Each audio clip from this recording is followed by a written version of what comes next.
dou um alô. Pronto. Então, um bom dia oficial para todas e todos. A gente está começando hoje nossa primeira fala pública da aula de seminários temáticos. Estou muito feliz do Fred ter aceitado vir conversar com a gente. Ele é arquiteto e faz parte de um coletivo que é um grupo de pesquisa, né, um grupo de estudo. O grupo de pesquisa na universidade tem um caráter, né, o grupo de estudo tem outro, mas a prática cotidiana é mais ou menos a mesma. E junto com o professor Clévio, que vocês estão vendo aí na apresentação, né, o professor Clévio Rabelo, que é daqui de Fortaleza, está na Universidade Federal do Ceará, eles fazem essa investigação sobre esses espaços e sobre as práticas arquiteturais de pessoas que estão nesse espectro, né, nesse universo da LGBTQI+, né, universo de outras orientações, as mais diversas orientações. Então, agradeço o Fred, ele também, agora, atualmente, é co-curador, se não me engano, co-curador, né, Fred, do Museu Itamar Assunção, e também coordena um escritório de arquitetura que exibe arquitetura, é o nome? Fred, desculpa, exibe arquitetura, pronto. Mais uma vez, obrigada, e eu passo a palavra para você fica à vontade para dizer se a gente acumula as perguntas para o final, ou se a gente pode interferir na sua fala, então, é você quem dá as orientações, a gente está aqui mesmo para te ouvir e te acompanhar nessa fala. Obrigada. Bom, eu agradeço o convite da Júlia, primeiramente. Bom dia para todo mundo, né? E fico bem, assim, feliz da gente estar falando hoje aqui, especificamente. O Clévio é uma pessoa que está mais à frente do grupo, digamos assim, porque começou a pensar o que seria uma arquitetura bicha, né? E eu acho que a gente pode falar um pouco, assim, a apresentação de hoje, ela está mais pautada um pouco em como a gente traz esse universo da arquitetura bicha para as discussões de arquitetura e como a gente tem trabalhado no nosso grupo de pesquisa, estudos e, ao mesmo tempo, também nesse perfil do Instagram, que a gente acaba fazendo as nossas ações de comunicação através dele, né?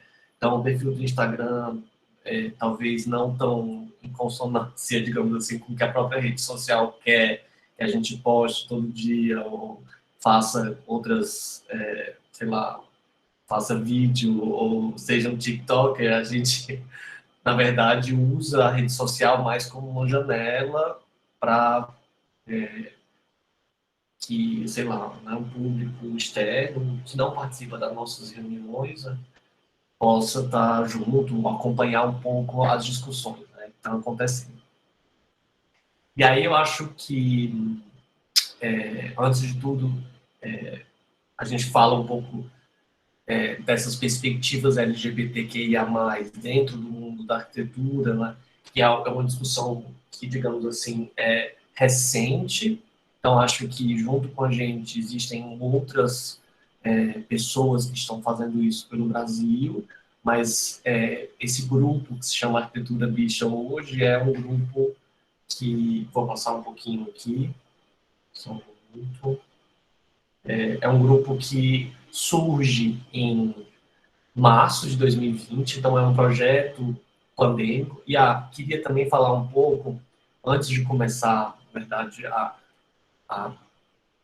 fala exatamente, é que essa apresentação de hoje é uma apresentação que foi desenvolvida pelo Clévio, né, professor do Departamento de Arquitetura, Urbanismo e Design da UFC, e não só pelo Clévio, mas pelo coletivo Arquitetura Bicha em geral, né, que a gente também está com algumas falas desenvolvidas também em outras universidades, né?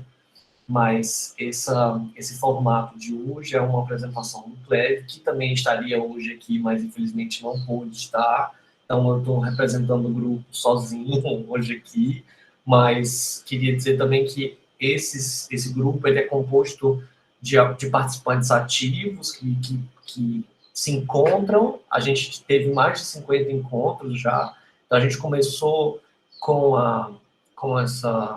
esse isolamento da pandemia em 27 de março de 2020, e esses nomes que estão aqui na tela são alguns nomes dos participantes que são flutuantes e também ou mais atuantes dentro do grupo. Então, a gente se encontra semanalmente. Agora, em agosto, a gente está um pouco parado por causa um pouco desse primeiro ano. A gente resolveu fazer um hiato de um mês para reorganizar assim os próximos encontros.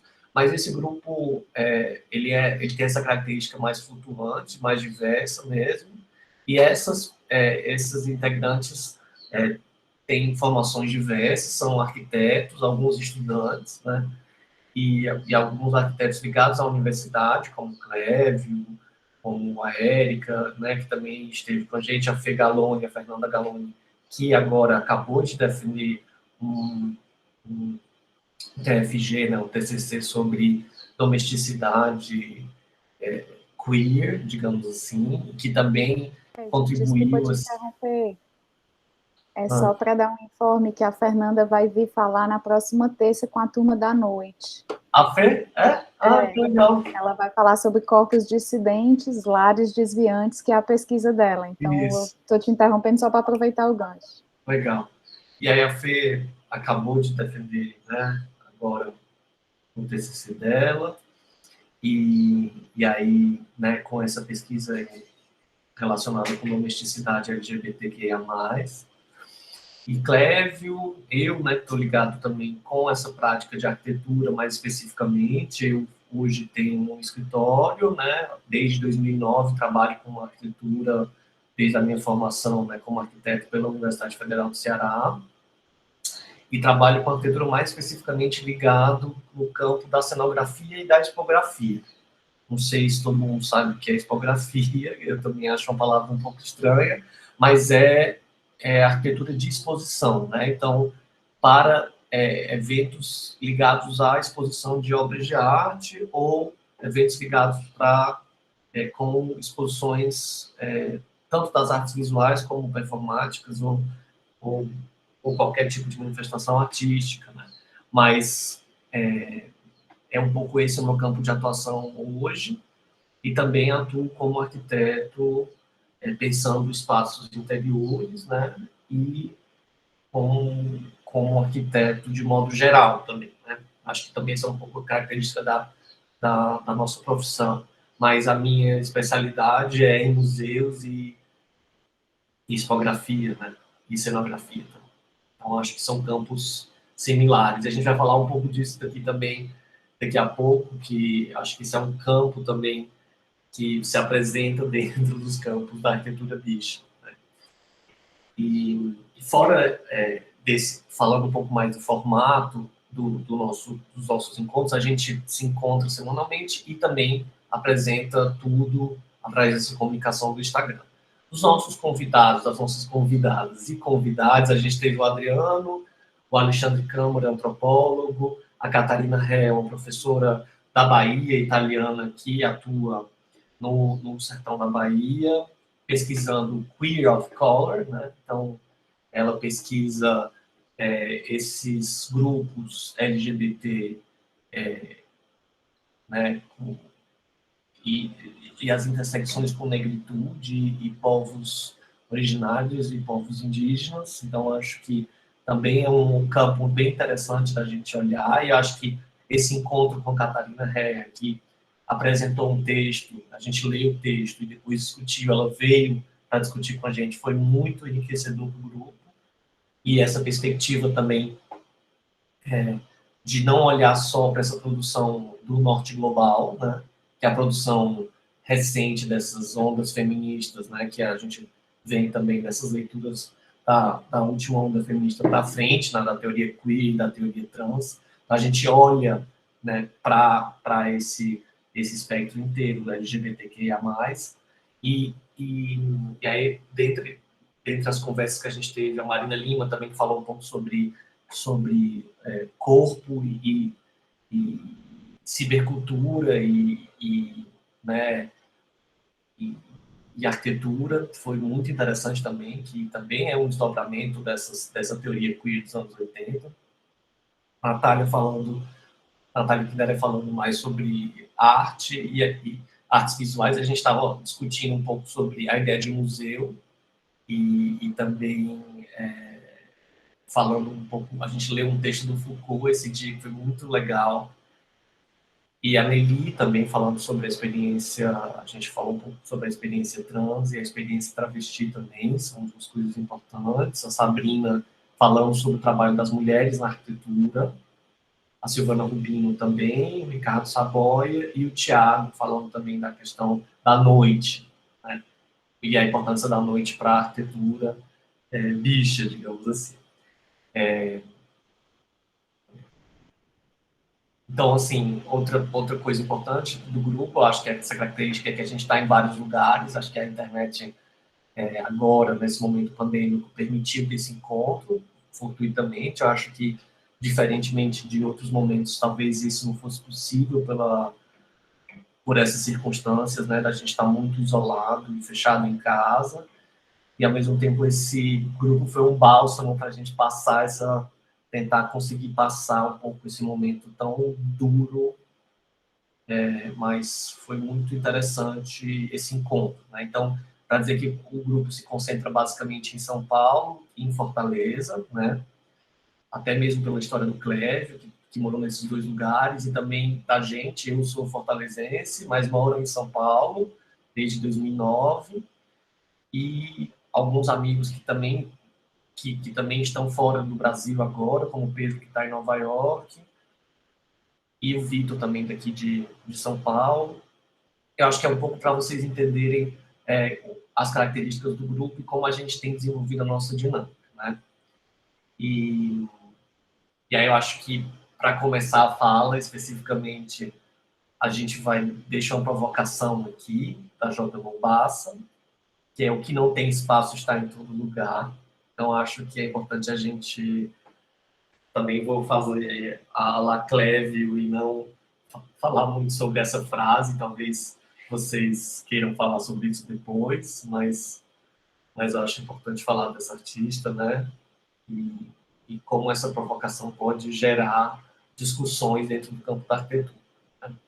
E principalmente falando da representatividade e da performance de pessoas que estão dentro do espectro LGBTQIA+.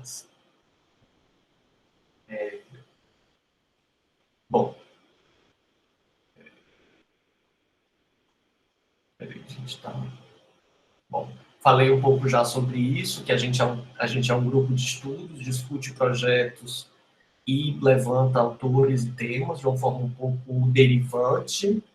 A gente também não é um curso, a gente não se dispôs a falar ou escolher os textos todos em sequência. A gente vai escolhendo texto a texto ou discussão a discussão a partir de cada evento, digamos assim, que acontece. Então, antes estava semanalmente, agora a gente está retomando em agosto. Então, quem quiser participar também pode entrar em contato através do nosso Instagram, que é @arquitetura_bicha. Quem tiver interesse em participar do grupo pode se manifestar por lá e a gente coloca vocês nas nossas discussões. Vai ser um prazer, inclusive, receber todo mundo. A gente está com um grupo grande agora, um pouco maior, digamos assim, que é um grupo da Escola da Cidade, aqui de São Paulo, e alguns alunos da arquitetura da Federal de Fortaleza, que também estão participando com a gente das discussões. Então, para vocês olharem um pouco o que a gente leu, digamos assim, né? Alguns dos textos aqui pontuados, como alguns textos do Preciado, da Catarina Bonivier, que defendeu um trabalho recentemente em Copenhague, mas atua na Suíça, no grupo Miket, e o Jack Halberstam, da Arte Queer do Fracasso. Então, essas nossas leituras, assim, trazendo aqui para vocês, fazem parte desse nosso escopo de textos lidos, né? Então, os mais de 50 encontros, imaginem aí o que a gente já leu. E o interesse do grupo também surge a partir do interesse do Clévio de olhar para essa interseccionalidade entre o que seria arquitetura e gênero e sexualidade. E a gente, o que eu acho que é mais gostoso também no grupo, digamos assim, é que a gente descobriu junto esse caminho, né? Então, diferente de uma coisa que estava pronta, ou de alguma bibliografia que a gente saiu lendo, ou algum trabalho do qual a gente, pelo qual a gente se inspirou, né? A gente começou e construiu um pouco esses textos à medida que a gente foi se encontrando, né? Então, a gente fala, a partir desses encontros também, o que seriam esses temas para um objeto arquitetônico bicha, né? E por que a gente usa a palavra bicha? Né? Isso também é curioso e juntar a palavra bicha com arquitetura, né? Parece algo incomum, digamos assim. Mas isso, essa ideia de juntar bicha é uma forma também da gente olhar para essas leituras e para essas teorias, para a teoria queer, e como o termo queer, que é esse termo que significa objeto, desviante, né, do norte global, digamos assim, né, dessa produção literária, tanto norte-americana quanto europeia, o termo queer, da teoria queer, é muito utilizado. E a gente, olhando para isso e já com essa estabilidade, digamos assim, desses 40 anos de produção da teoria queer e das revisões, né, a gente imaginou que no Brasil a gente poderia utilizar o termo bicho, né, que gera também a mesma tensão, digamos assim. Né? E a apropriação desse tema bicha pela própria comunidade LGBTQIA+, ela traz força, né? Então, a gente usa isso e a gente percebeu que, curiosamente, a partir do momento que a gente cunhou o nome, o termo arquitetura bicha começa a se popularizar e, ao mesmo tempo, gerar essas tensões que a gente tinha tanto interesse e tanta vontade de que acontecesse, né? Então, deixando claro também, eu sou um arquiteto, até agora cis, masculino, homossexual, né, e branco, de pele branca, né? Então, eu acho que é importante a gente pontuar essas coisas e é muito curioso também que durante a minha atuação como arquiteto, também como formação, eu escutei poucas vezes um arquiteto dizendo que era bicha e eu acho que isso é importante, a gente está no momento de levantar essas questões, esses questionamentos e trazer à tona como é importante que essa performatividade LGBTQIA+, esteja presente dentro do mundo da arquitetura. Então, a gente se apresenta também como um arquiteto bicha, né? Eu sou um arquiteto bicha, e a arquitetura bicha surge também com mais força entre homens arquitetos gays, né? E por isso que se chama bicha também. A gente também acha que daqui a pouco vai surgir a arquitetura lésbica, a arquitetura bi, a arquitetura, sabe, trans, e no final das contas a gente é arquitetura bicha pelo que a gente é e também pelo interesse de descobrir esses desdobramentos do que seria esse intercruzamento entre arquitetura e gênero e sexualidade. Então, eu acho que é um campo aberto, é um campo de experimentação. A gente não tem, na verdade, definições, mas a gente está investigando e descobrindo muitas possibilidades, digamos assim. Né? Descoberta, eu acho também uma palavra dura, difícil, mas eu acho que a gente está entrando nesse mundo, digamos assim, né? Então, a partir desses nossos encontros, a gente elege um pouco esses temas para um objeto arquitetônico bicha, voltando a essas minhas digressões, desculpem, mas eu acho que esses temas, né, geram alguns interesses, algumas pontuações, né, que seriam que o espaço interior é um espaço possível para essa apresentação da arquitetura bicha, né? A superfície, pele e o tecido como objetos, como possibilidades de léxico arquitetônico, né? A escuridão e a sombra também em oposição ao volume sob a luz do Le Corbusier, digamos assim, diretamente, né? E como essa performatividade LGBTQIA+, ou LGBT+, para resumir, infelizmente, resumir, mas LGBTQIA+, pode gerar, né? E como esses espaços, através dessa efemeridade, podem se manifestar dentro da cidade ou dentro de espaços arquitetônicos existentes, né? E que muitas vezes são legados à sombra e à escuridão, por isso também a escolha desses espaços, né? E como essa performatividade pode acontecer nos espaços escuros, né? E a gente fala do cinemão, né? Do cinemão LGBT, gay a mais, da sauna, desses espaços onde acontecem esses encontros, né? A boate, né? Então, acho que isso são espaços de encontro que possibilitaram o século XX ser o século XX e são muito pouco disseminados, digamos assim, ou falados sobre. E acho que a gente agora está entrando nessa seara, digamos assim, né? Então, a pirâmide, o labirinto também a partir disso, e o buraco, né? E o buraco, a gente fala sobre buraco especificamente, né? Dos orifícios do corpo e dos orifícios da edificação também, e dos orifícios dos espaços que podem gerar essas performatividades, né? Então, assim, a arquitetura bicha, especificamente, ela não é algo, né? Não existe o arquiteto bicha, né?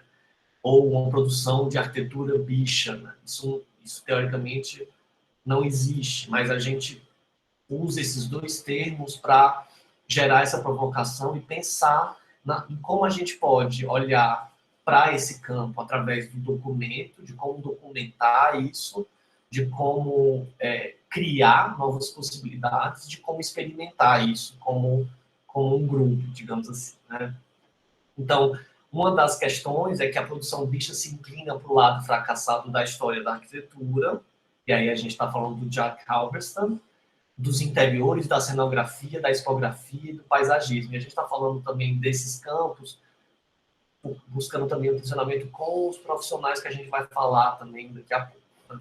Então, ensino e pesquisa também são áreas de destaque da produção bicha, e a produção bicha critica a moralidade moderna e modernista, a autenticidade, a austeridade e a permanência, e de alguma forma conclama ao desenho de atmosferas, eventos e situações. Então,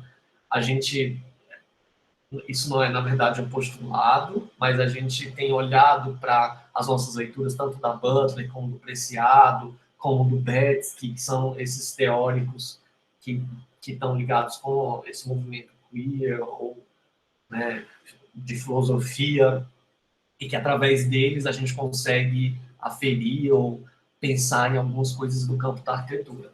E quando a gente fala dessa produção, a crítica da moralidade moderna e modernista, é que a gente apresenta dessa forma um pouco como essa produção moderna pode criar, digamos assim, ou trazer de forma conjunta essa moralidade para o campo da arquitetura, né? E moralidade a gente fala que não está dentro do cânone moderno, né? E que não obedece, digamos assim, à autenticidade, o que seria uma boa arquitetura, e é boa para quem, é boa por quem, e é boa, né, sob que ótica, né?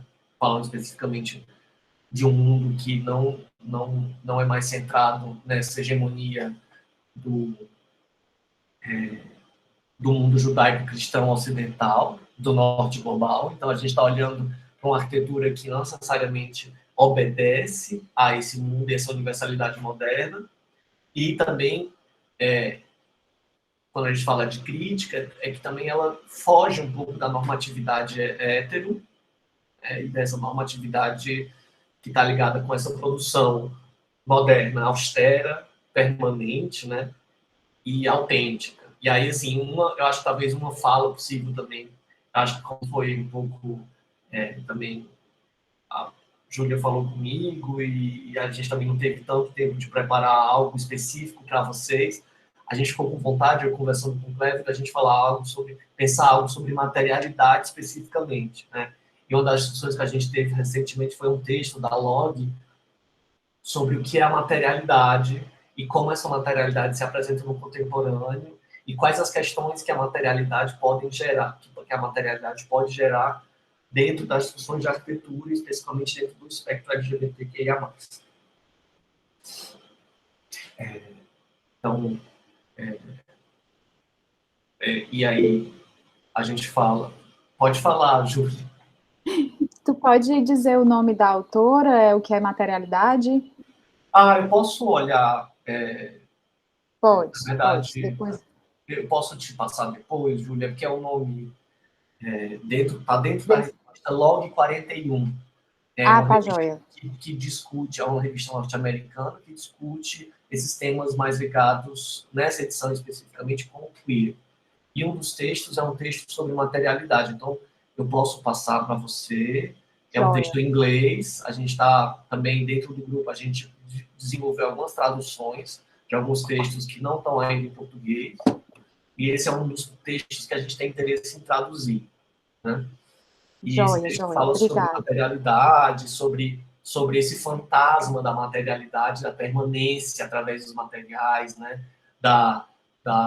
Desse pensamento ligado com né, essa coisa vitruviana da permanência do material por ele mesmo, da verdade estrutural, né? Todas essas coisas perpassam esse texto da materialidade. E eu acho que uma das questões também é que o material, diferente da permanência, o material, se a gente fala das movimentações de, do nascimento da Terra, do planeta Terra, né? Toda sei lá, a produção do magma ou das rochas magmáticas da Terra aconteceria em um instante. E um instante, ele é diferente da permanência, né? Então, se você usa pedra, ou se você usa concreto por ele mesmo, ou se você usa a madeira por ela mesma, ela também foi formada em um instante. Então, a questão da materialidade e da permanência, como escolher um material pelo próprio material, né? E o tempo que ele vai ter, não ser fabricado ou não ser artificial, isso são questões importantes para a gente discutir dentro do campo da arquitetura e sobre esses fantasmas modernos que pairam, digamos assim, né? E eu acho que é importante a gente discutir essas questões e pensar que a formação de uma rocha ela acontece em um instante, por mais que ela tenha uma permanência enorme. E por que não usar gesso, que também pode desfazer em um segundo, ou usar um tecido, que também é feito em um instante? Qual que hierarquia de material é essa e que hierarquia de permanência é essa? Acho que essas discussões também que a gente traz dentro da arquitetura bicha é que essas discussões elas são desafiadoras da normatividade e da binariedade, por exemplo. Então, acho que quando a gente olha para a arquitetura bicha e quando a gente produz o que a gente está produzindo ou o processo que a gente está fazendo, a gente discute essas questões dentro do campo da arquitetura. Então, através disso, através dos pesquisadores que vêm conversar com a gente, dos livros, das publicações e exposições que entram dentro também do nosso feed do Instagram, de acervos coletivos para os quais a gente olha com muito carinho e para a produção de arte visual também, para balizar um pouco essa produção da arquitetura, né, que também que não necessariamente está ligada diretamente com a produção das artes visuais, mas que recebe esses ecos, né?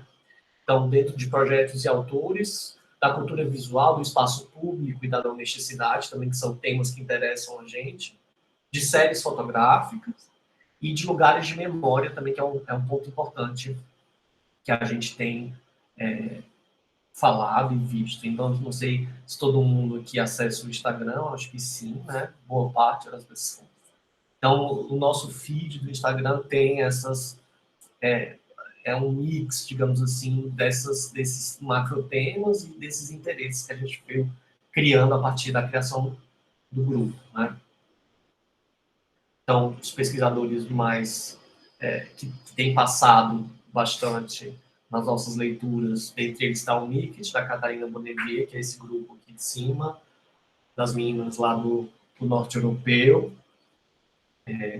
escandinavo ali, o Olivier Valerand, que é esse rapaz aqui do Canadá, que também a gente fez uma tradução do texto dele nesse mês de comemoração do orgulho, para o Arquidaily, um portal de arquitetura que acho que boa parte de vocês também deve conhecer.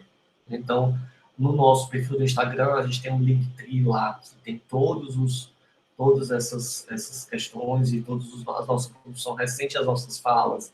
Então, fiquem à vontade para olhar lá. E esse texto do Valerran, que se chama Olhares sobre Arquitetura, é um texto, é um olhar sobre arquitetura queer, desculpa, olhar queer sobre arquitetura, é um texto que pode ser legal para quem tiver interesse em entrar um pouco mais nesse mundo, dessas tensões que eu acho que a arquitetura moderna, ou a arquitetura bicha pode trazer através dessas provocações com a arquitetura moderna, com a arquitetura contemporânea em si. Né? E aí o Jaime Solares, que defendeu uma dissertação recentemente na FAUSP, também é um pesquisador que caminha junto com a gente, que a gente adora, e que produziu essa dissertação com uma leitura revisionista, digamos assim, também dessas principais questões da teoria queer relacionadas com a arquitetura. E a J. Mombassa, artista e pesquisadora, né, também que está junto sempre dos nossos interesses. Aí os livros e publicações, a gente olha que especificamente para as publicações da Lesbian Land e do Country Women e o RFT, que é um anti-urbanismo queer, que seria isso, né? É que dentre, assim, nos anos 70, né, nesse momento de ebulição, digamos assim, do começo dessas lutas identitárias, né? Existia um grupo nos Estados Unidos também de lésbicas que, não conformadas com o espaço urbano e também com a masculinidade do espaço urbano, resolvem ir para o campo e montar essa vida no campo em oposição ao urbanismo moderno e à vida nas cidades, e que as cidades, apesar de um espaço de discussão e um espaço de possibilidades, né, de encontro muito grande, é um espaço predominantemente masculino. Então, acho que é interessante olhar para esse momento, assim, dessa história, dessa produção também do queer urbanism, queer anti-urbanism, e dessas revistas, tanto a Lesbian Land também, Gay Bar, e dessas exposições recentes que tem movimentado também o campo cultural e que a gente olha também para elas com esse olhar da arquitetura, falando especificamente de uma exposição recente do MoMA, que é a Reconstructions, Architecture and Blackness in America, que tem curadores que são negros e LGBTQIA+. A exposição da Madalena Schwartz, dessa memória das travestis e transformistas na São Paulo dos anos 70, que aconteceu no IMS aqui de São Paulo. Então, assim, é muito legal essa exposição, que ela faz essa territorialidade LGBTQIA+, dos anos 70, a partir de uma dona de casa que ganhou a máquina de fotografar e vira uma fotógrafa dessa cena. E aí, né, a partir disso, a exposição traz também outros arquivos e outros arquivos na América Latina de fotógrafos queer, digamos assim, e que fotografam essa domesticidade ou fotografam também esses espaços de performatividade, de permanência LGBT. E aí o Becoming, o pavilhão espanhol na Bienal de Veneza de 2016, fala um pouco sobre essa arquitetura do futuro e o que são essas ideias e como essas ideias queer podem aparecer para tensionar esse futuro. E o Cruising Pavilion, que é o que vocês estão vendo aqui, muita gente pode perguntar o que são esses furos, né, esses buracos, e a gente volta a falar um pouco sobre aquelas questões do começo, os nossos interesses e das nossas vontades, né, e acho que nem todo mundo conhece esses espaços, né, esse é um espaço especificamente que mimetiza um pouco esses clubes de sexo. Então, esses furos são os que a gente chama de glory hole, né, que podem ser esses buracos que as pessoas exploram a sexualidade delas também e, sei lá, os corpos através deles nesses lugares escuros. Então, isso é uma prática predominantemente gay, da cultura gay, especificamente, e que nesse Cruising Pavilion, que é a exposição paralela a essa Bienal de Veneza, eu acho, se eu não me engano, na Bienal de Veneza, no Giardino, ela acontece como esse pavilhão que apresenta um pouco esse universo. Eu acho que também traz essa tensão, né? Porque a arquitetura pode ser muito limpa, digamos assim, e eu acho que esses espaços são espaços que representam também a arquitetura. E aí, dos acervos, a gente fala do Arquivo Trans, o Arquivo Memória Travesti Trans de la Província de Santa Fe, o acervo Bajubá, o Lesbian Herstory Archives, que é importante também, que não é history, é herstory, né? E o NYC LGBT History Sites Project, que é um projeto norte-americano que mapeia a cidade de Nova York com lugares LGBT e performados também por LGBTs, e histórias LGBTs. Então, acho bem interessante olhar para isso, esse tipo de mapeamento, o Queer Bio e o Transsul do Uruguai. E a gente olha também para a produção dos coletivos nacionais e internacionais, de novo o MIC, Tio Power, o Derrama, que é na Escola da Cidade, que é um grupo, né, é um coletivo da Escola da Cidade, aqui de São Paulo, o Drag Lab, que é da Suíça, e o Arquitetura Bicha, que é o nosso, de Fortaleza, né, São Paulo e Nova York, que a gente olha, né, assim, com mais, assim, né, tem olhado e tem acompanhado o trabalho. E aí, por que é importante trazer, né, uma foto como essa, né? Qual a relação, por exemplo, dessa foto, ou dessa foto, né? Por que é importante que essa representação aconteça ou perto da arquitetura ou dentro de uma arquitetura, e por que a gente discute isso e olha para isso, né? E acho que é importante também que esses questionamentos aconteçam e como essas pessoas, né, essas performances, essas pessoas performam dentro desses lugares. E por que elas não são registradas em momentos de alegria, por exemplo? Por que a imagem delas está sempre ligada com pobreza, com violência? Então, acho que isso também é um jeito da gente olhar para essa herança, desse patrimônio, digamos assim, em que o século XX apresenta para a gente fortuitamente com essa questão dos registros fotográficos, dos vídeos, dos áudios, né? Que talvez em outro momento da humanidade a gente não conseguisse apresentar isso como a gente vê hoje, né? E aí, outro ponto, desculpem se eu estiver me alongando aqui, outro ponto importante são os autores, autoras, né, que são produtores de arquitetura e que estão dentro do espectro LGBTQIA+. Então, o Edward Lawson, a Lina Bobardi, quando a gente fala da Lina Bobardi, ela é uma mulher, mas a gente fala dos cenários que ela produziu para os grupos de teatro, né, da Lota Macedo Soares, do Flávio Império, do Burle Marx, né, que a gente fala do Burle Marx com muito orgulho, e imagina que ninguém fala muito que o Burle Marx é uma pessoa que está dentro do espectro LGBTQIA+. Né? A gente sabe que ele está, mas ainda é uma espécie de tabu, né? Nos fala sobre isso e nem se apresenta o Burle Marx como alguém do espectro. Né? E aí eu acho que agora, recentemente, o sítio Burle Marx é patrimônio da humanidade pela Unesco. Então, acho que vocês que estão no Rio especificamente devem ter comemorado isso.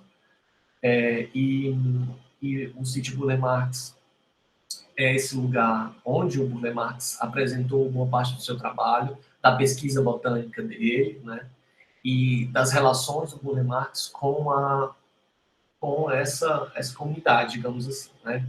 E agora o acervo do Burle Marx está aberto ao público, eles estão publicizando esse acervo, e a gente espera que, a partir dessa publicização do acervo, a gente consiga, de forma mais veemente, forte, apresentar o Burle Marx como um ator e um autor e um agente LGBTQIA+. E a gente tem muito interesse em apresentá-lo dessa forma, porque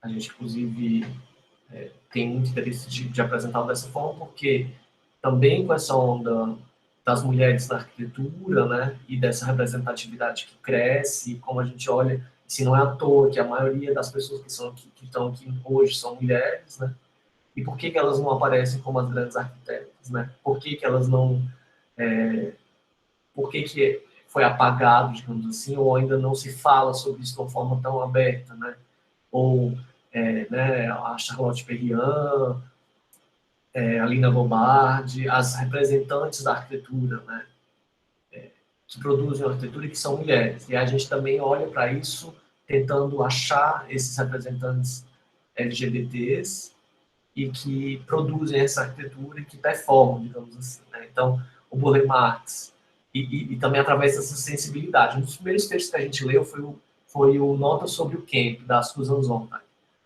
que é um texto que fala um pouco sobre essa sensibilidade queer e que a gente vai apresentar também agora no dia 25/8, no 25 agora de agosto desse mês, no Rama Plataforma, que é uma das nossas falas, que também acho que vai estar aberta ao público. Quem tiver interesse também pode olhar lá depois.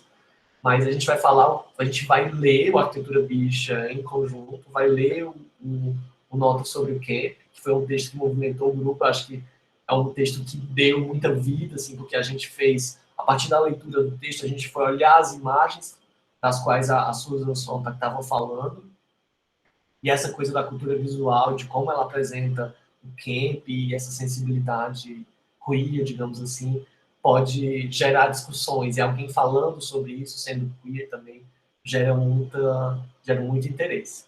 Então, Flávio Império, Burle Marx, a Canela Grande, também, que é essa que está segurando aqui o livrinho, que é uma arquiteta trans da Argentina, né?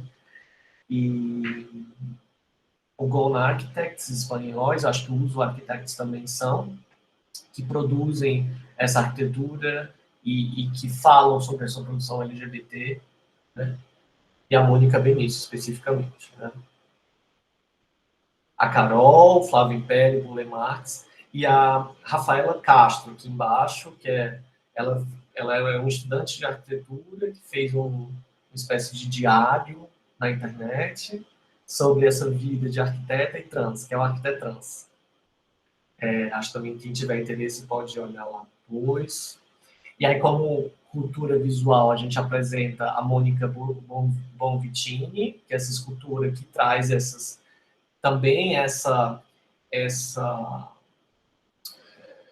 redes, né, que, para quem talvez não esteja familiarizado, faz parte dessa cultura dos clubes noturnos LGBTs, e falamos especificamente dos clubes noturnos do norte do mundo, e dessa cultura BDSM, né? E ela traz isso para o espaço expositivo, e acho que também cria uma espacialidade, a gente se interessa por isso. O Edward Burra, que é cenógrafo e artista, pinta um pouco essa Itália nos anos 30. O Hélio Oiticica, trazendo essa questão do labirinto da espacialidade, como um artista que olha para o espaço também, e está dentro do espectro LGBT. O Rio Steers, o Hervé Guibert, fotógrafo, e o David Wojnarowicz, que é esse artista da Burning House aqui, que a gente, até o Clévio sempre fala, que adoraria que a nossa identidade visual se baseasse, o nosso projeto gráfico se baseasse nessa casa. E acho que, falando um pouco mais à frente, a gente também pensa no espaço público e na domesticidade, olhando também para o Burle Marx de novo, como ele é esse alemão brasileiro, né? O filho de alemão com a nordestina, pernambucana, né? E que também tem parte da sua formação influenciada pela passagem dele na Alemanha, na Berlim Queer dos anos 20, em 28, 29, o Burle Marx vai para a Alemanha fazer um tratamento de tratamento de vista, e fica lá durante um ano e meio, na Berlim da República de Weimar, super ebulição assim, dos pensadores do século XX todos, na República de Weimar, prévia ao fechamento das portas da Alemanha para o mundo, com o nazismo, né? E é bem curioso, o Burle Marx está nessa época, em Berlim, e é lá onde ele descobre, tem um contato mais direto com os jardins de Dahlem, de Berlim, o Jardim Botânico de Berlim, com a catalogação inteira das plantas do mundo todo, inclusive do Brasil, e é lá onde ele se interessa também por isso, e tem esse contato, pinta, faz esse trabalho, estuda pintura com Degner Klemm, que é um pintor alemão também no Rio de Janeiro, né, nas Belas Artes, e acho que é importante olhar para essa influência do queer no Burle Marx, mas não necessariamente pela questão da sexualidade ou da performatividade dessa sexualidade, mas como esse olhar queer pode ter influenciado e como ter estado numa cidade como Berlim naquela época também pode ter gerado isso, pensando na viagem como formação especificamente, né? E aí isso também é um pouco inexplorado ainda dentro da biografia do Burle Marx. Era uma vontade minha de fazer uma pesquisa específica sobre isso, a gente está estudando a possibilidade ainda. E aí eu acho que falar um pouco sobre esse espaço público e domesticidade, olhando também, por exemplo, para o clipe da Cássia Eller, não sei se vocês estão familiarizados com esse clipe, mas é um clipe um pouco que mostra a vida dela doméstica, com o filho dela, o Chico, recém-nascido não, já uma criança, né, com uns 2, 3 anos, e tudo é meio borrado, e essa domesticidade não é muito apresentada, ao mesmo tempo que ela é apresentada, então tem esse tensionamento aí. O Carnaval no Inferno de Fortaleza, que é um grupo, né, também, e também o Andy Warhol na Factory, nesse espaço ateliê fábrica no sul de Nova York, que ele ocupa, né, e que apresenta o espaço dessa forma. E isso aqui também, e essa imagem específica é de um grupo da Bahia, que eu infelizmente esqueci o nome agora, e a gente pode depois olhar com carinho e rever o nome dessa imagem específica, tá? E aí nas séries fotográficas também que a gente explora, tá? A Opulence do Dustin Theory, que ele olha para esses espaços de ballroom, não sei se todo mundo está familiarizado com isso, ou se já assistiu um seriado que é bem famoso agora na Netflix, chama Pose, que é dessa cultura dos anos 80, 70 do ballroom. Então, dessas bichas que são negras, pobres, latinas, que vivem nos Estados Unidos e que se apresentam nesses espaços dessas famílias, nas casas, né, que são famílias que abrigam, né, que a família escolhida, digamos assim, também é uma questão importante para o universo LGBT, que a partir dessas famílias geram-se competições desses looks nesses espaços de baile, né? Então, tem os looks das pessoas que são executivas, que são... E também essa cena do Vogue, né? Eu acho que talvez essa geração de vocês, dos alunos que estão aqui presentes, conheçam isso mais, tenha mais isso no vocabulário do que talvez anteriormente, né?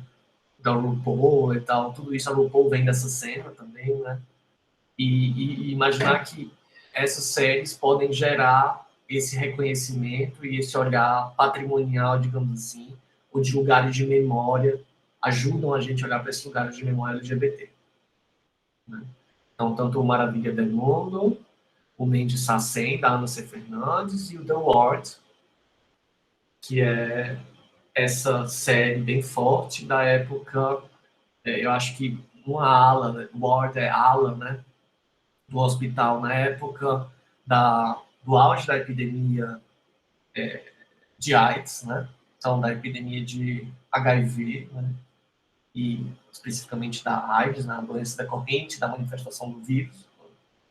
E essa cena particularmente forte da despedida, ou dos últimos momentos de um amante com o seu namorado, e falando um pouco de saúde e de tanto saúde mental como saúde em geral, né? Como a comunidade LGBT pode estar à margem, digamos assim, disso, né?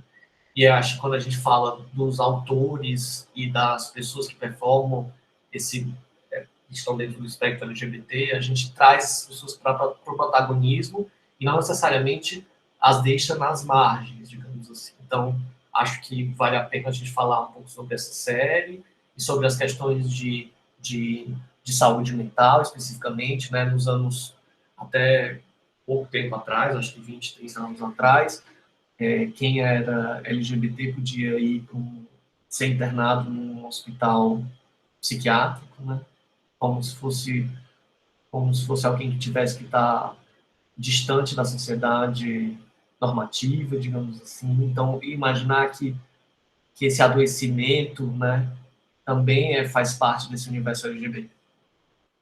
Mas, grosso modo, assim, né, sem também criar muitas expectativas. E aí, no lugar de memórias, a gente fala sobre o RIIS Park Beach, de Nova York, também o Fire Island, também é um lugar importante no upstate lá de Nova York, que é um encontro das bichas todas, do Uile Axé Opo Afonjá de Salvador, que é esse terreiro, que tem é um terreiro brasileiro tombado, cuja sacerdotisa, digamos assim, é uma lésbica, então essa questão da performatividade com a religião e a negritude perpassam aí esse lugar de memória importante. A Casa da Dandara, em Fortaleza, foi assassinada, né? E como ela se apresenta nessa imagem, né, com orgulho e felicidade por ter um lar, né? E o túmulo do Oscar Wilde em Paris, que é todo beijado, vocês conseguem ver, assim, tá cheio de beijinho aqui, e é um lugar meio de peregrinação. E aí eu não sei, assim, a gente tinha imaginado, na verdade, eu queria um pouco falar sobre materialidade com vocês, mas eu acho que, eu não sei se vocês querem já conversar um pouco, falar um pouco, porque a gente também apresentou recentemente na Universidade Federal de Alagoas uma leitura de projeto da Eileen Gray, que é essa arquiteta moderna entre os anos 20 e 30, que viveu em Paris, e que fez uma arquitetura moderna. Não sei como é que está a história de vocês, em que período vocês estão, acho que são de períodos variados, né? Ou se já tem familiaridade com a arquitetura moderna. E aí a gente pode, talvez depois das perguntas, se tiver alguma pergunta, a gente pode ler esse projeto junto, assim, com esse olhar um pouco queer, a partir dessas pesquisas da Catarina Bonevier, do Grupo Miket, lá um trânsito da marca Suécia. E aí eu acho que é isso, assim, um pouco a nossa apresentação se concentra nisso. Queria ouvir um pouco de vocês, se vocês têm interesse, alguma pergunta, e a gente pode continuar com a leitura de projeto ou não. Decidam aí, Júlia vai me falar um pouco mais. E, assim, antes de tudo, muito obrigado. Acessem o Arquitetura Bicha, assim, Arquitetura Bicha como escreve no Instagram, tá? E se quiserem, por favor, fazer parte do nosso grupo ou fazer parte das nossas discussões, vocês vão ser muito bem-vindos e bem-vindas. Para quem quiser vir, por favor, entre em contato diretamente no Instagram por mensagem, tá? Muito obrigado, Júlio, muito obrigado a todo mundo pela atenção. Obrigada, Fred, muito bom, muito bom. Tem algumas perguntas, e eu acho que esse esquema que tu falou, assim, de a gente abrir agora, meio que movimentar um pouco o que você trouxe, né, com relação a alguns termos, e eu tenho algumas dúvidas, e talvez, assim, também pensar junto com o pessoal se surgem algumas perguntas, e aí depois, se sobrar um tempinho, eu gostaria muito de ver essa leitura de projeto, assim, como é que é esse olhar numa dimensão de prática, eu não queria usar essa palavra porque vocês estão numa prática cotidiana de discussão, né? Mas como é que vocês fazem essas leituras de projeto?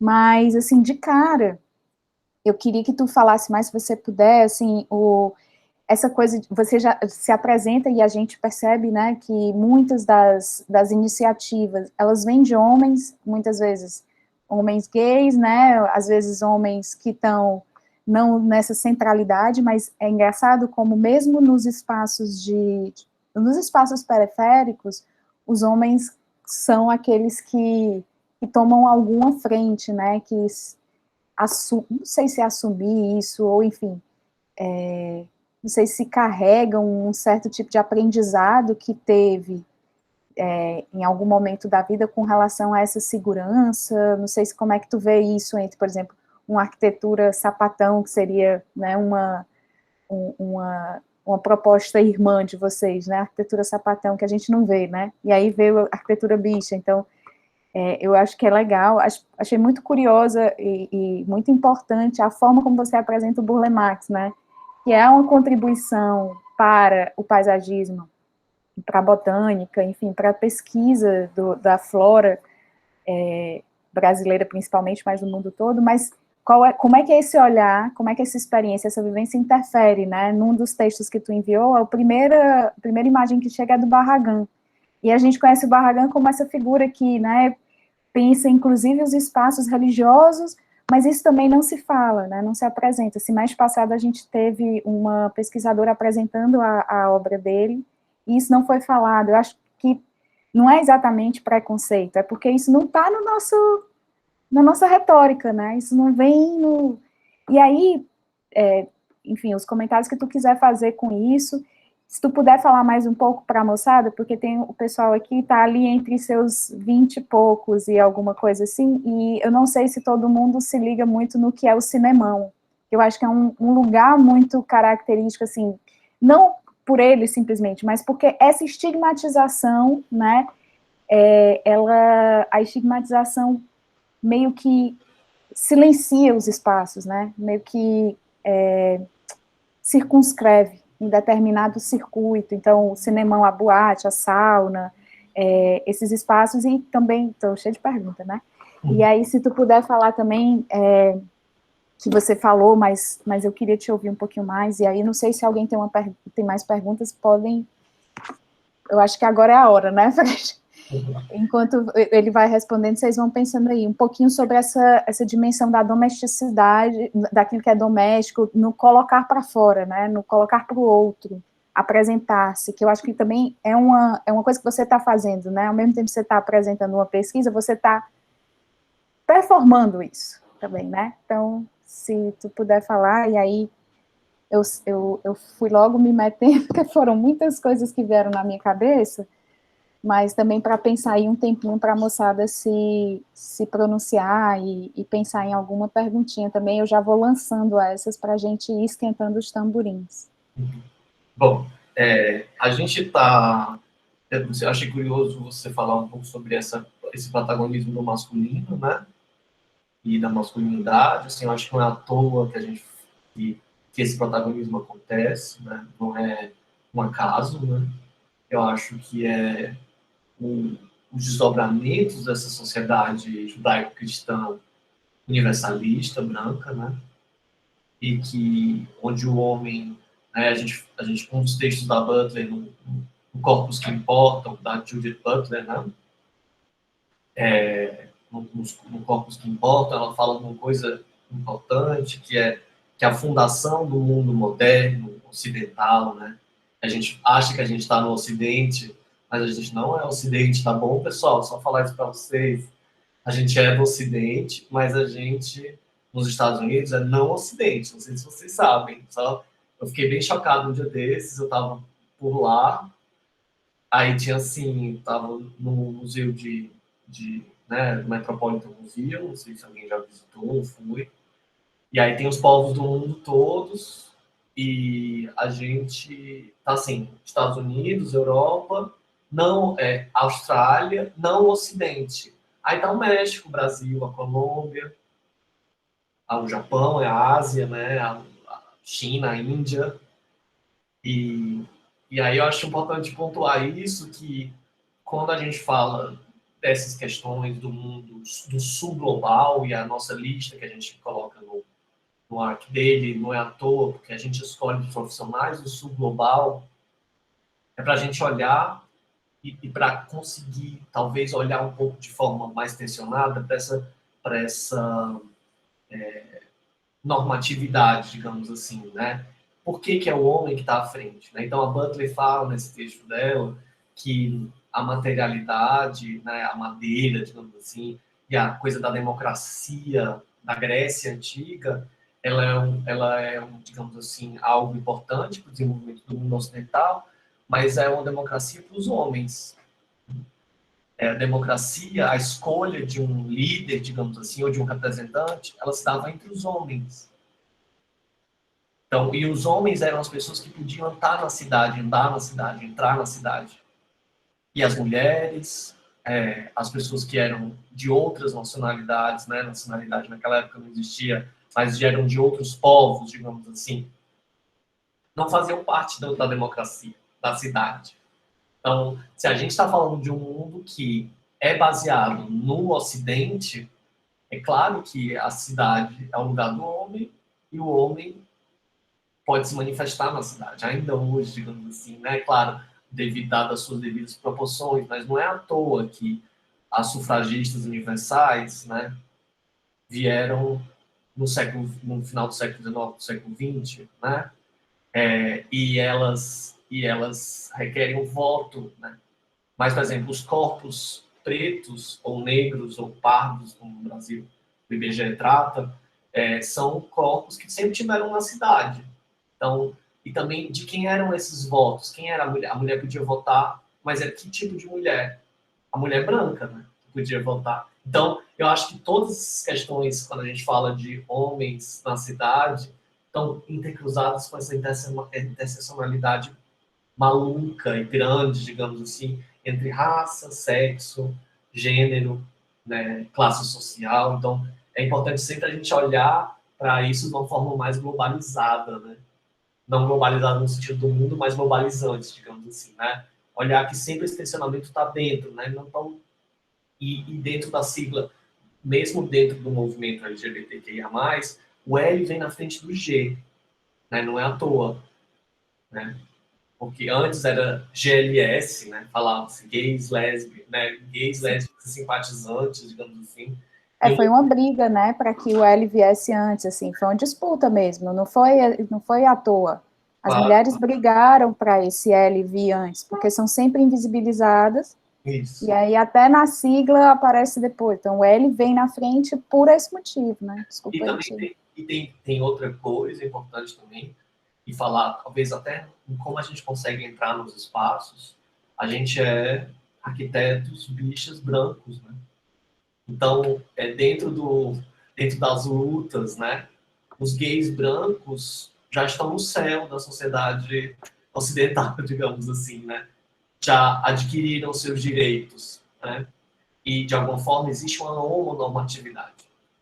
Então, por isso que talvez seja mais fácil para a gente começar isso. Uhum. É começar nada, né? Já existe, mas falar sobre isso, né? Então, é só tentando te responder um pouco isso, mas olhando um pouco sobre essa ótica, digamos assim, né? E, e aí a gente tinha falado sobre o que mais também? Você tinha falado sobre o Bruno Marx e tinha falado sobre domesticidade, mas eu esqueci a última pergunta. Deixa eu Desculpa. ver se eu me lembro.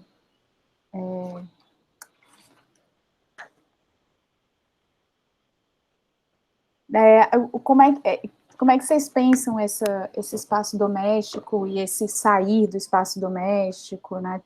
Tu mostrou a foto da Dandara em frente à casa, que é uma conquista, essa casa, e, ao mesmo tempo, o fracasso, né? Que se apresenta como a cenografia, para tu falar um pouquinho desses espaços estigmatizados do cinemão, da boate e tal. Mas os fracassos, que foi uma coisa que eu também pensei, que os interiores, a cenografia, a tipografia, então, essa ideia do interior como fracasso me pegou, assim, eu fiquei curiosa para saber um pouquinho mais. A gente fala mais sobre isso, assim, acho que também é um espécie de vontade de olhar para isso de uma forma também polemizante, né, é que essa coisa do espaço doméstico, né, também do que é legado para o arquiteto, né, que está dentro do espectro LGBT, né, ou que representações são essas dentro do mundo da arquitetura, né, e que moralidade é essa da arquitetura, especificamente falando do moderno, né, por que não se fala sobre, nunca se falou sobre, por exemplo, como o Bullmark se apresenta, né? Então, eu acho que essas questões são importantes, a gente vem trazendo aqui elas à tona, mas como questionamento e como vias possíveis para um mundo que consegue olhar para isso de forma direta, né? E entender que essa sensibilidade também produz coisas além do que é a domesticidade, do, do que é a domesticidade, do que são essas manifestações dentro da prática de arquitetura, né? Então, esse lugar do fracasso é como se a gente relegasse a esse lugar, né? E como se a gente tivesse às margens. E acho que é importante também admitir isso de alguma forma e olhar para isso como uma matéria para se orgulhar e para pensar e para se recolocar, digamos assim, né? Eu acho que uma das questões assim mais veementes, digamos assim, da arquitetura bicha é conseguir olhar para esse mundo através dessa lente não binária ou dessa lente que não está ligada com a moralidade especificamente judaico-cristã. E olhando também para o sul, né, do mundo e como a gente pode produzir arquitetura no Brasil de hoje e não necessariamente ligado a essa herança ocidental, né, ou olhando para as heranças que não necessariamente são essas heranças ocidentais, né? Quando a gente fala da Catarina Rea, que é essa professora do sertão da Bahia, né? Tanto o trabalho do Clédio, olhando também para essa produção arquitetônica, a gente começa a pensar o Genaro Pindu, né? Que é um arquiteto importante, o Burle Marx, a Lota, o próprio Barragán, né? Que é uma estrela mexicana da arquitetura. Agora, recentemente, fizeram uma mostra com uns bailarinos performando dentro da casa do Barragán, e isso e assim, o centro de pesquisa do Barragán fala sobre isso, já se sabe de forma aberta, né, que ele é um arquiteto LGBT, né, não é a gente não está tirando ele do armário, tá? Então, é bem claro também. E o Burle Marx também, a gente não está tirando o Burle Marx do armário, todo mundo sabia, e talvez não fosse um assunto. Então, acho que trazer isso como assunto é importante. E aí, só a gente falando a coisa do cinemão, o cinemão é um espaço, e assim, também esses espaços dos centros das grandes cidades brasileiras, que foram ocupados pelos LGBTs, né? E também que, de alguma forma, habitam esses lugares que se marginalizaram também pelas questões imobiliárias ou pelas questões mercadológicas mesmo do espaço urbano, a gente percebe que o Cinemão era um programa que é um lugar onde passa filme pornô e que as pessoas vão para fazer pegação, ficar lá e tal. Então, é um espaço que permite, digamos assim, que exista como um portal entre esse mundo da moralidade e o mundo que não está ligado diretamente com essa herança, né? Então, lá, é basicamente frequentado por homens, né? E podem ser homens que fazem sexo com homens, isso é uma nomenclatura da saúde, que acontece no Brasil, não é a gente que inventou, que também é uma modalidade curiosa no Brasil, né? Que são homens que não necessariamente se identificam, né, com a cultura gay ou estão dentro do espectro LGBT, mas fazem sexo com homens que podem estar dentro desse espaço, por exemplo. Né? E aí o cinema é uma sauna também, é um espaço assim, né, que são os banhos, e também a gente não está falando que a cidade contemporânea brasileira inventou isso, mas é Grécia, né, a gente está falando dos banhos romanos também, dos banhos gregos, e pensar nessa arquitetura nesses encontros, né? E como também essa ideia de gênero, identidade de gênero é uma coisa criada e que se modifica também. Que a cidade é um espaço historicizado, que isso pode acontecer e pode se desenvolver outros tipos de identidade de gênero e outras performatividades. Ao mesmo tempo que a cidade é um espaço que abriga tudo isso, o espaço de encontro também é um espaço de intencionamento e de moralidade. Então, acho legal a gente falar sobre isso também. E aí, eu acho que alguém me perguntou aqui, desculpe, eu vou olhar quem perguntou. Acho que a Alice, né, pergunta um pouco sobre a materialidade no contexto LGBT. E aí eu acho que a gente olha um pouco sobre a produção esse hub que a gente está criando, esse imã de possibilidades, essa produção LGBT e com essa sensibilidade, digamos assim, LGBT, a gente olha muito para a materialidade da leveza, da efemeridade, né? Mas também o que a moralidade olha, os olhares, os olhares da moralidade também para essa produção, né? Por isso que essa coisa do fracasso, da cenografia, do efêmero, né? E aí eu acho que nessa leitura desse texto específico da Log 41, a materialidade é abordada quebrando um pouco esse tabu do que seria essa permanência, né? E aí, assim, é comum dentro da prática da arquitetura, às vezes alguns professores ou arquitetos, né, falam que a cenografia é algo totalmente diferente da arquitetura, ou que é relegada a uma produção menor, digamos assim, não é permanente, não é austera, não é autêntica, ela vai se acabar. Mas por que que a cenografia, num mundo tão efêmero quanto o nosso, não é arquitetura, né? Então, essas questões são importantes de serem levantadas, né? E importantes também de serem discutidas, eu acho. E aí eu acho que quando a gente fala de materialidade, né, por exemplo, na arquitetura, deixa eu pensar na cenografia, né? Quais são os materiais que a gente usa na cenografia? Né? Que madeira, pinos, leve para montar a estrutura, MDF, tecido, luz, né? Então, que espaços são esses que recebem essa cenografia? Então, acho que essas questões assim, da materialidade podem ser discutidas. Eu acho que a Alice, ou quem mais tiver interesse, pode estar com a gente, pode assistir também nos nossos encontros, podem perguntar, fiquem à vontade. Mas eu acho que é um pouco isso, assim, essa questão da materialidade, ela rende muita coisa, sabe, Alice? E quando a gente coloca esse texto da Log, a gente olha para a materialidade de uma forma transversa, digamos assim, menos contemplativa e mais provocativa, né?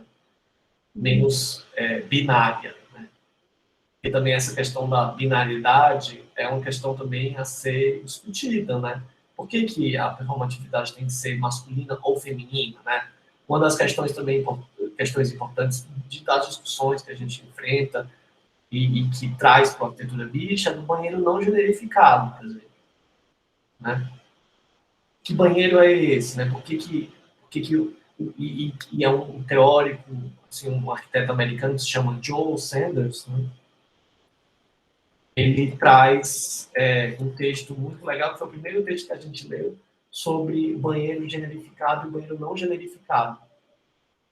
Né, que são discussões importantes, né, dentro da cidade, digamos assim, né, porque historicamente só existia banheiro masculino, depois vieram os banheiros femininos com as mulheres entrando no campo de trabalho nas cidades, né, e hoje as questões ligadas a isso me parecem um pouco pertinentes, né, imaginando que esses gêneros e essas identidades de gêneros são criadas e são todo o tempo modificadas e não necessariamente são classificáveis, né? E por que o banheiro tem que ser classificado? Né?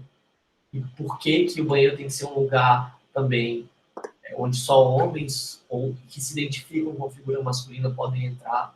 E quem é não binário, né? Né? E quem não está dentro desse espectro vai para onde?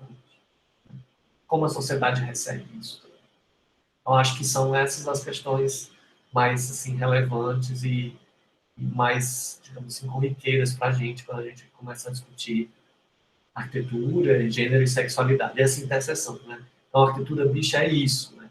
Não é que a gente é um movimento de arquitetura nova, a gente está olhando para a arquitetura sob essa lente do gênero e da sexualidade e olhando isso a partir desses movimentos todos que começam nos 70, nos Estados Unidos, né? E se espalham pelo mundo. Muito bom. Alguém quer fazer mais algum comentário? Alguma perguntinha? Eu só queria tirar uma dúvida. A Mônica Benício, que tu coloca na lista, é a vereadora? Sim. Ah, tá. Não sabia que ela era arquiteta. É. Eu não sei, na verdade, eu não sei se ela é arquiteta especificamente, mas é uma pessoa que o Clévio sempre traz, então citei, mas conheço pouco da trajetória dela, mas é uma pessoa que está meio sempre... Que está no universo de discussão de vocês, no né? nosso universo de discussão. Já estou eu me metendo aqui, mas a gente também tem uma outra arquiteta que é né, lésbica e é negra, que é a Tainá de Paula. Isso. E ela traz muita discussão sobre direito à cidade, o espaço na atuação dela como vereadora. É interessante o percurso. Sim, ela está na nossa lista, né? Uhum, massa. Mais. Ai, valeu, Joaquim. A Mônica é arquiteta mesmo. Então, Obrigado. deve ser.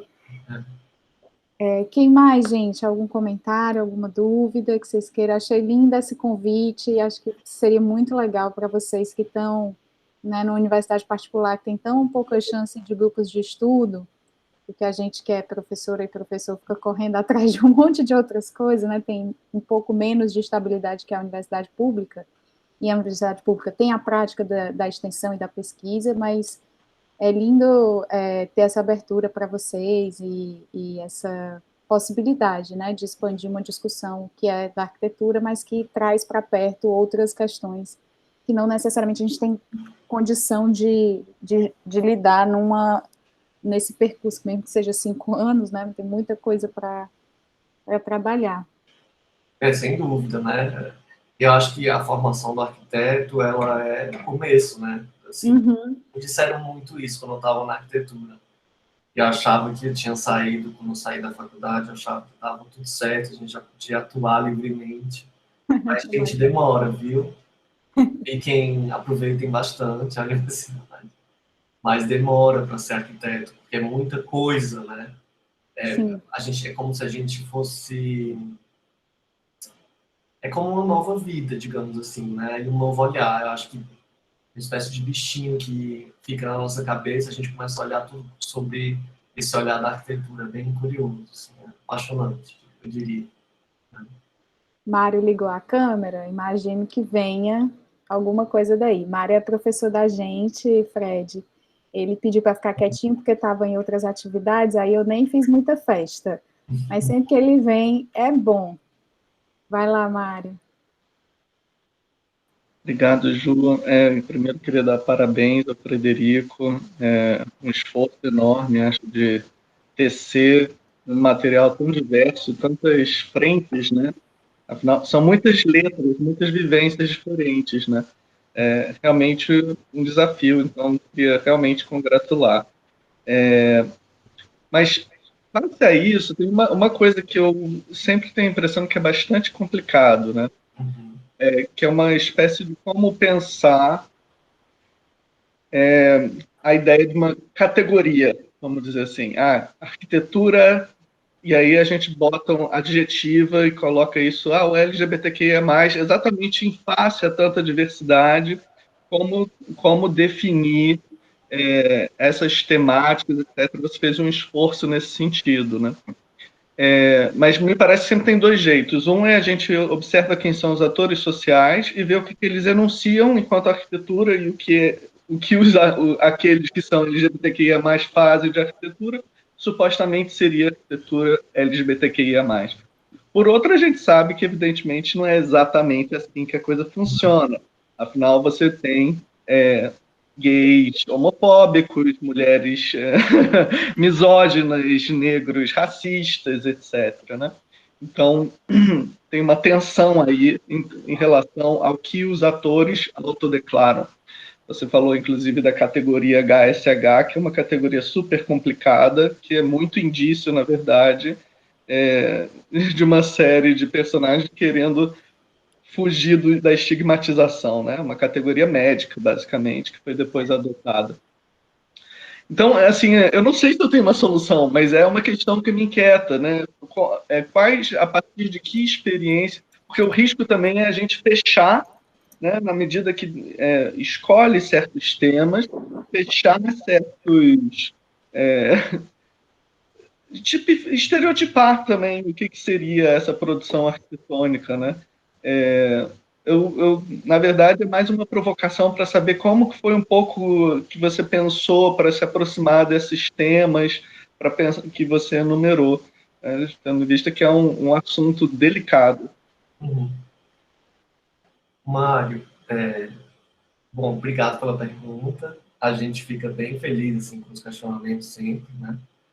A gente recentemente a gente apareceu no ArcDaily, né, que é esse portal grande de arquitetura, não sei se você acompanhou, talvez tenham visto a repercussão, né? A gente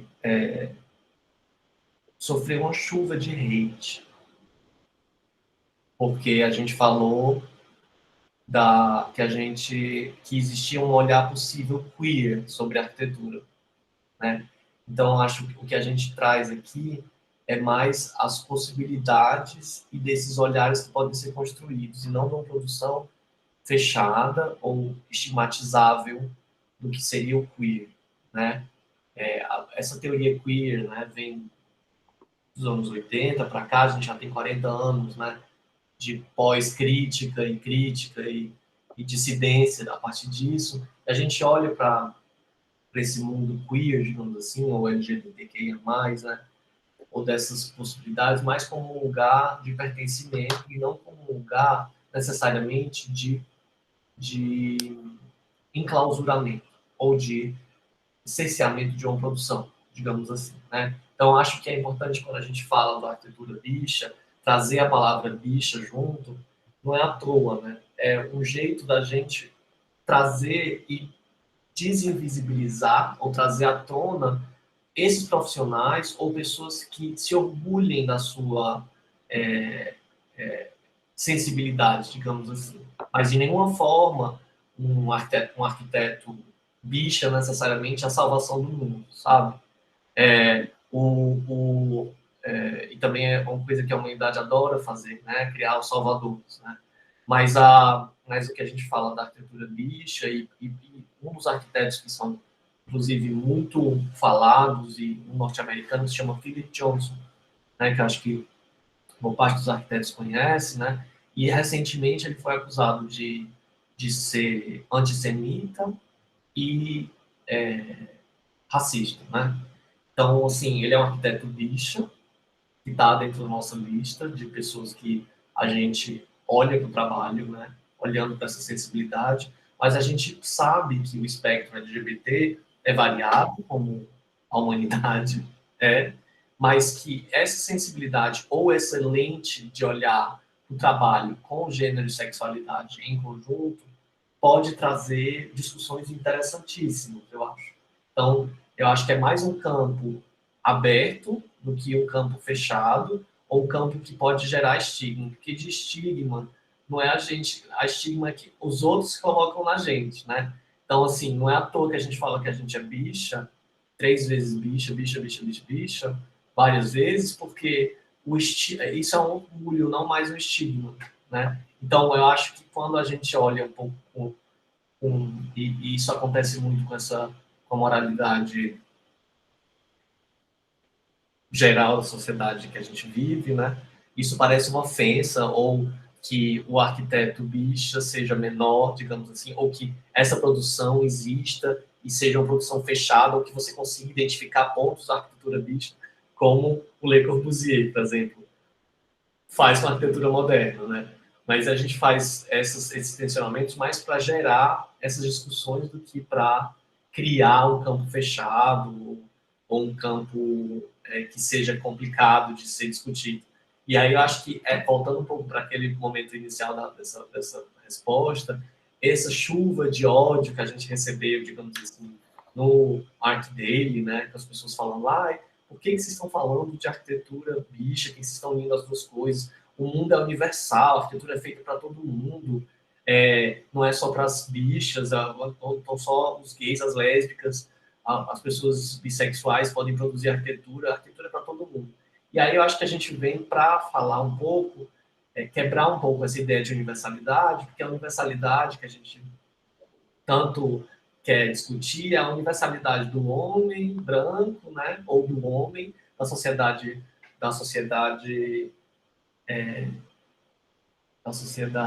judaico-cristã ocidental, né? Então, a universalidade é isso. A universalidade é para essas pessoas, não é para todo mundo. Né?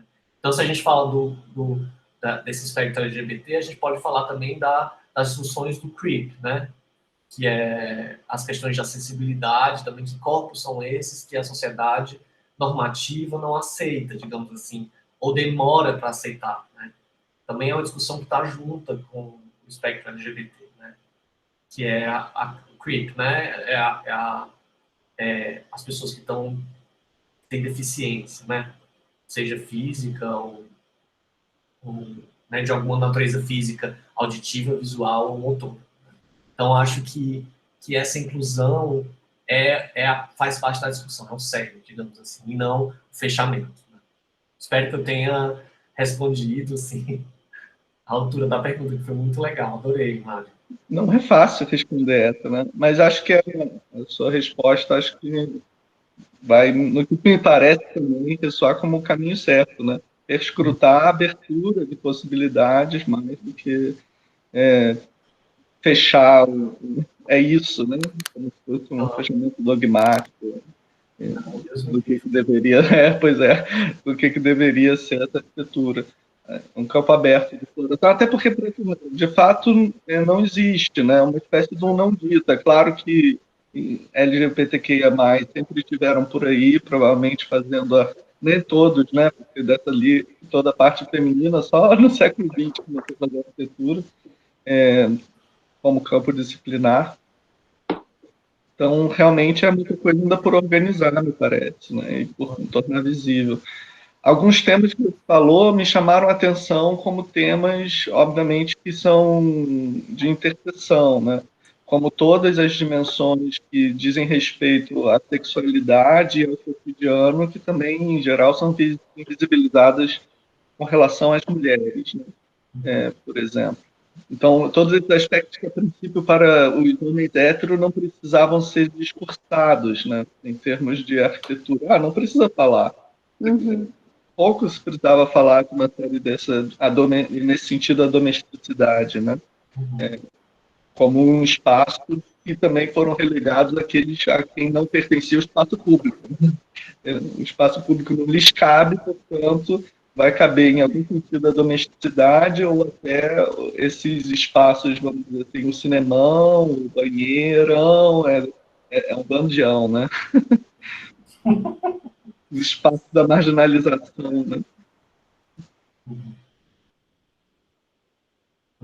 Evidente, né? Assim, essa questão da domesticidade é bem importante, né? E também dessa cultura visual ligada a isso, né? Eu acho que essa coisa esse universo, né? A gente não fala sobre isso, né? Não sabe como é que é a arquitetura de uma sauna, não sabe como é que é a arquitetura de um cinemão, como é que é, né? Então, começa a marginalização daí também, mas não só esses espaços, né? Mas uma das discussões do Aaron Betsky, né? Que é um dos teóricos, digamos assim, né? Que a gente gosta de olhar, que é do espaço queer, digamos assim, acho que é a publicação dele, ele fala dessa efemeridade da performatividade LGBT nos espaços, né? Como está marginal, digamos assim, ela acontece mesmo nos espaços que são, digamos assim, né, menos privilegiados, né, ou menos moralizados. Então, acho que é legal começar por aí, né, para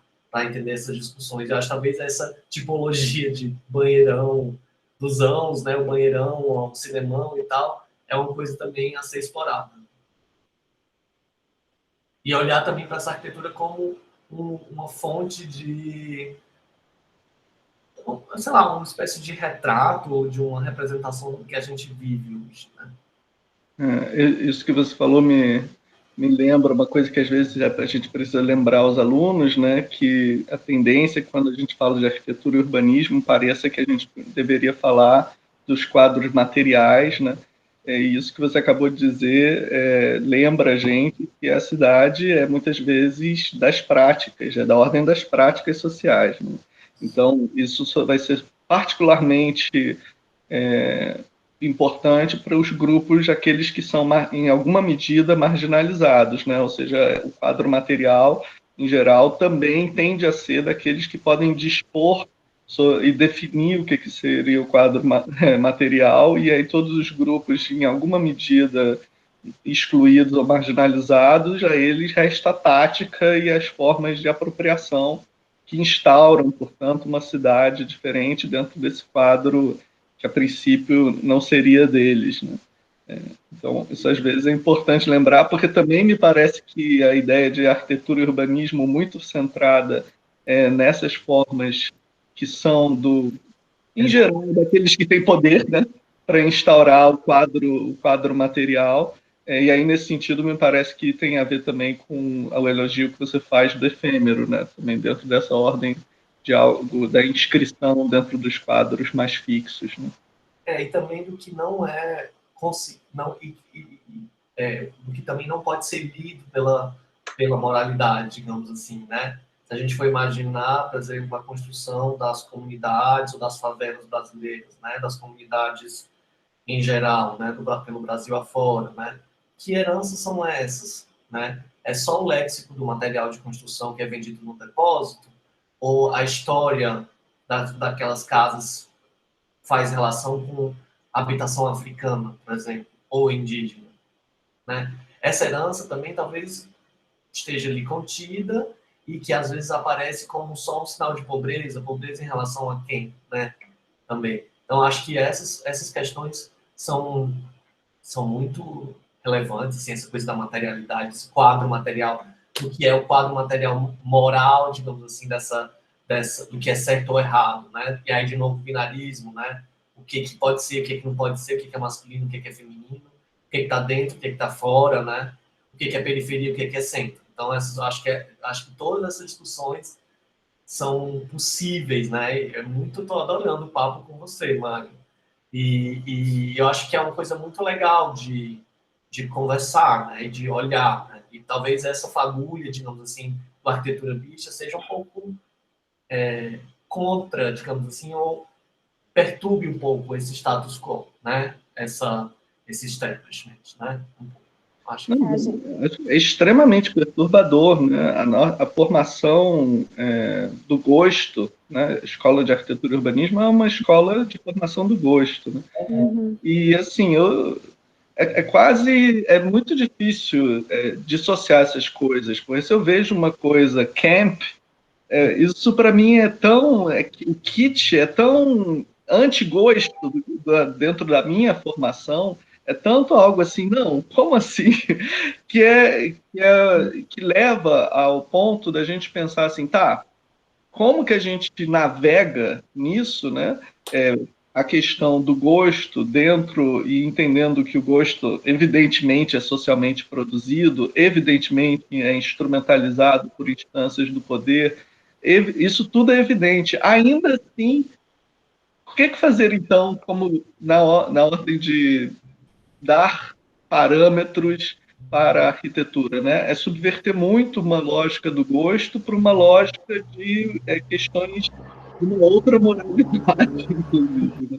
É muito difícil isso, tendo em vista, acho que inclusive não só daqueles já formados, como também as expectativas daqueles que buscam a formação de arquiteto urbanista em relação ao bom gosto. Uhum. Uhum.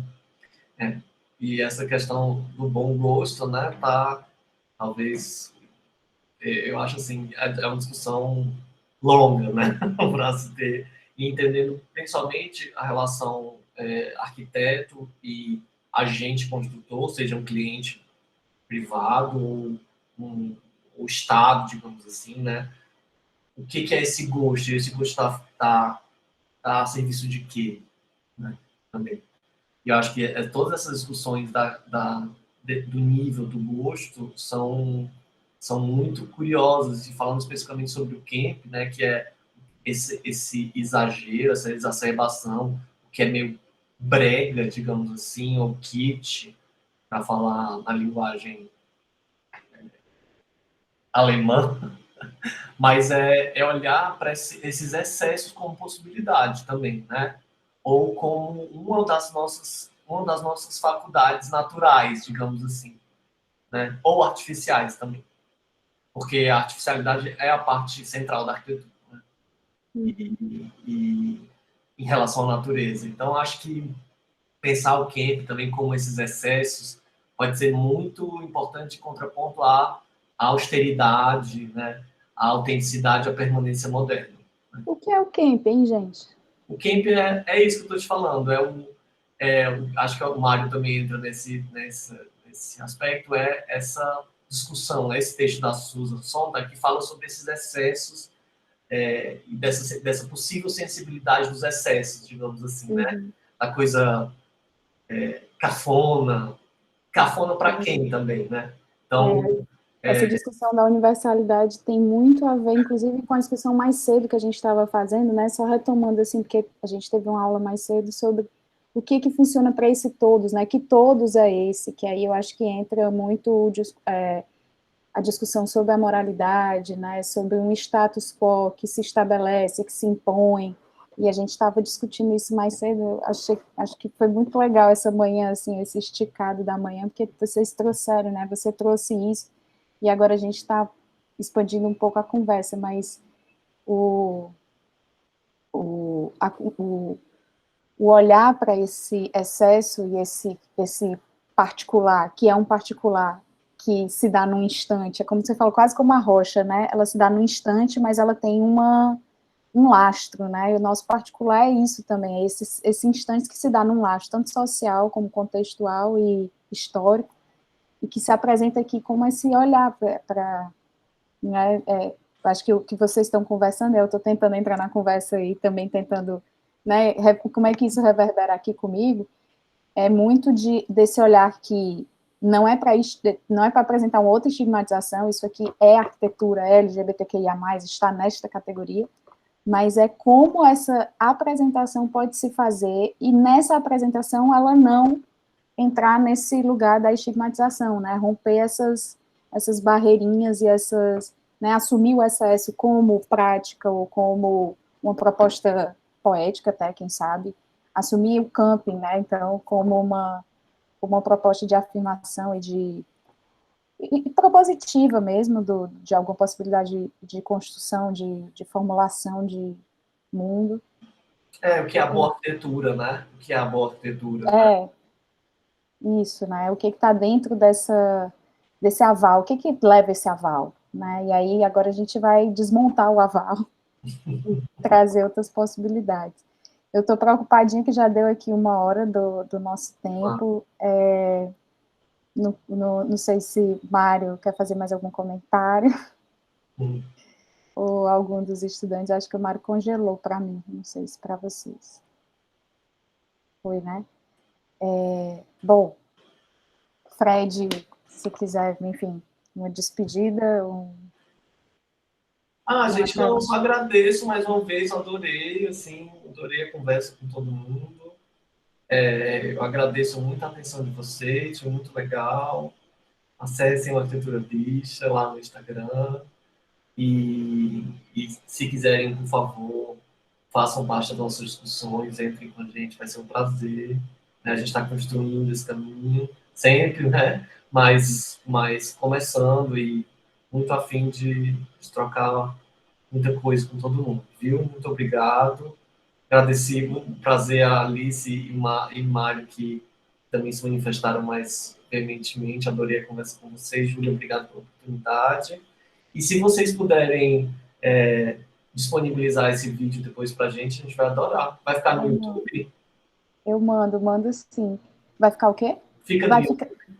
Eu não costumo subir, não, mas eu posso subir, é porque eu tenho uma certa eu sou meio tapada com essa coisa de internet, mas eu posso subir.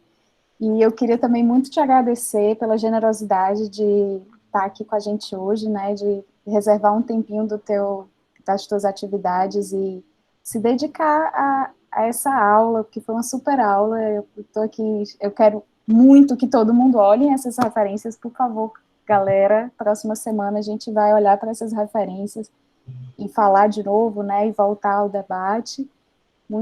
Foi muito legal, muito engrandecedor. E agradecer ao pessoal da sala também pela companhia e ao Mário Luiz Carneiro Pinto de Magalhães, nosso querido professor aqui da escola, que é super parceiro e está sempre também nessa luta, né? No confronto, que a gente gosta de conversar, a gente gosta de botar as questões na mesa, porque isso não quer dizer, né, nenhum tipo de distanciamento. Pelo contrário, a gente quer saber o que as pessoas estão pensando, isso é uma forma de estender uma mão. Obrigada, Laurinha, que acabou de mandar a mensagem. Obrigada a todo mundo. Vou parar a gravação agora e logo em seguida a gente pode ir almoçar.